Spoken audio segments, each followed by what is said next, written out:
সাহাবী কান্নামাখা কণ্ঠে ডাক দিয়া কয়, নবী গো,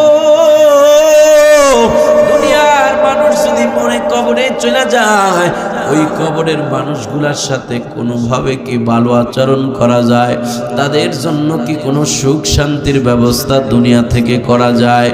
নবী আমার ডাক দিয়া কয়, সাহাবী এমন কথা কেন জিগাও? সাহাবী চোখের পানি চাইরা কয়, নবী আমি এক এতিম সন্তান, মাও নাই বাবাও নাই। আমার মা বাবা আমারে বড় কষ্ট করে লালন পালন করছে গো নবী।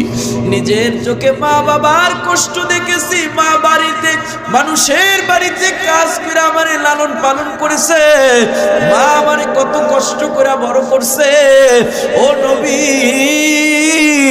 আমার চোখে আমি আমার মা বাবার কষ্ট দেখেছি। আল্লাহ পাক এখন আমারে স্বাবলম্বী বানাইছে। আল্লাহ এখন আমার ধন সম্পদ দিয়েছে, কিন্তু মনে বড় দুঃখ।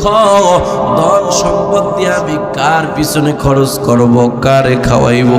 আমার মা বাবা জীবিত নাই। আমার মনটায় চায় ঈদ আসলে আমার বাবার একটা লুঙ্গি কিনা দিতাম, পাঞ্জাবি কিনা দিতাম। ও নবী গো, যেই মা আমারে কষ্ট